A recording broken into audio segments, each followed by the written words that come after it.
বাম চোখটা এটা ঠিক করা করছে যে আমরা এখানে করব, কিন্তু আপনি এই চোখ আগে ট্রিটমেন্ট হোক, তাই বলি। আর্টিফিশিয়াল প্লাস্টিকের চোখে চোখ লাগে সেটা দেখা যাবে না। না না, এই চোখ তো পড়েই গেছে, দেখা যাবে না। এর ভিতর নাকি চোখ আর জয়েন হবে না, আমার বলে সবই নষ্ট হয়ে গেছে। বিভিন্ন বিশ্ববিদ্যালয়ের শিক্ষার্থী ও চাকরি প্রত্যাশীদের কোটা সংস্কারের জন্য আন্দোলন শুরু হয়েছিল চলতি বছরের জুলাইয়ে। শুরুতে এই আন্দোলন শিক্ষার্থীদের আন্দোলন হলেও বিক্ষোভ দমনে সরকারের সহিংস ভূমিকার কারণে তা বাংলাদেশের ছাত্র জনতার আন্দোলনে পরিণত হয়। এই আন্দোলনে কয়েকশো নিরস্ত্র নাগরিকের মৃত্যু হয়েছে, আহত হয়েছেন কয়েক হাজার ছাত্র জনতা। সারা বাংলাদেশের ন্যায় এই আন্দোলন ছড়িয়ে পড়ে বগুড়াতেও। ছাত্র জনতার এই আন্দোলনে শহীদ হয়েছেন বেশ কয়েকজন। অন্তর্বর্তী সরকারের এবং রাজনৈতিক দলের সহযোগিতা পেয়েছেন অনেক শহীদ ও আহত ব্যক্তি বা পরিবার। আবার কেউ কেউ গুরুতর আহত হয়েও 4 মাসে রয়েছেন অধরায়। তেমনি 18 জুলাই বৃহস্পতিবার বগুড়া রেলওয়ে মার্কেটে চাকরি করার লেদ মিস্ত্রি, স্ত্রী ও এক ছেলে মেয়ের সংসারে একমাত্র উপার্জনক্ষম ব্যক্তি সদরের চাঁদমুহা হরিপুর উত্তরপাড়া এলাকার গোলাম মোস্তফা। আন্দোলনে পুলিশের গুলিতে চোখ হারানো গোলাম মোস্তফা এখন পর্যন্ত জেলা প্রশাসনের অনুদানের চেকের কল ছাড়া আর কোনো অনুদানই পাননি। গোলাম মোস্তফা আক্ষেপ করে বলেন, আমি গুলি খাই 18 জুলাই বৃহস্পতিবারের দিনে, সেই থেকে আমি এই পরাভোগ ভুগেছি। আমি সরকারের কাছ থেকে এখনো কোনো প্রকার অনুদান পাইনি।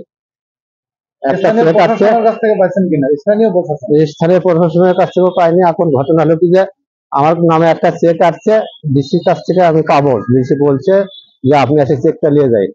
আমাকে বগুড়া মেডিকেল কলেজে নিয়ে যাওয়া হয়, সেখানে আমার ট্রিটমেন্ট হয় না, আমাকে ট্রান্সফার দেওয়া হয় ঢাকা। ঢাকাতে চক্ষু বিজ্ঞান এসে, সেখানে আমার ট্রিটমেন্ট হয়নি, সেখানেও নেয়নি। ওটা আবার ঢাকা শহরে আমি ঘুরে পরে ঢাকা মেডিকেল কলেজে ভর্তি করানো হয় ঘুষ দিয়ে। 5,000 টাকা ঘুষ দিতে সেখানে। তারপর থেকে সেখানে কয়েকদিন পর থেকে আমাকে ওই আওয়ামী লীগের ছেলেপেলেরা ভয় দেখা, খাটে বেডের নিচে শুয়ে রাখছে খেতা দিয়ে। কয়েকদিন চিকিৎসা করে আমি বাড়িতে আসি, তারপর থেকে আমি ঢাকাতেই পড়ে আছি চিকিৎসা ক্ষেত্রে। আমার শরীরে শক রক্ত পড়ে গেছে এ পর্যন্ত। আমি তো এখনো জাতীয় চক্ষু বিজ্ঞান ইনস্টিটিউটে আমি এখনো অ্যাডমিট আছি। আমাকে 10 দিনের ছুটি দিচ্ছে, আমি আবার ভর্তি হতে হবে। আমার জেনার থেকে মাংস নিতে যাবত 3 বার অপারেশন হলো আর্টিফিশিয়াল বসাবের বাড়িতে। গুলির কারণে, কেমিক্যালের কারণে মাংস দিলে থাকিচ্ছে না, পচে পচে যাচ্ছে। এইবার আবার অপারেশন হবে আবার বলছে। আরেকটা চোখের কি অবস্থা? আর একটা চোখ আমার 73% নষ্ট হয়ে গেছে। 73% নষ্ট। হাজার পাহাড়ের চশমা দিচ্ছি, তাও দূরে দেখি না, কাছে আসলে ঝাপটা বোঝা যায়। আমার রাজনৈতিক সংগঠনগুলো যে অনুদান দিল সেগুলো আমি কিচ্ছু পাইনি, আমি কিচ্ছু পাইনি। আমি ঢাকাতেই পড়ে আছি, ওই কারণে আমি কারোর কাছে যেতেই পারিনি। আমি তো অসুস্থ লোক, আমি আগে শরীর কাঁপিতে কথা বলতে পারছি না। আপনি এমনি কি করতেন পেশাগত? আমি রেলওয়ে মার্কেটে চাকরি করতাম, লেদ মিস্ত্রি ছিলাম। মিস্ত্রির কাজ করতেন? মিস্ত্রির কাজ করতাম। আমার একটা ছেলে একটা মেয়ে, তারাও আমার মুখে দিয়ে চাকিয়া থাকে। আমার রোজগার করার মধ্যে কোনো রাস্তা নেই। আমি তো এখন আমি অসহায় হয়ে গেছি।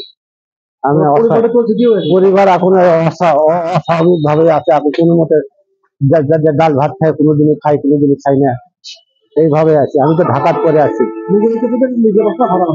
বগুড়াতে আমার বাসা, আমি গ্রাম থেকে যাতায়াত করি।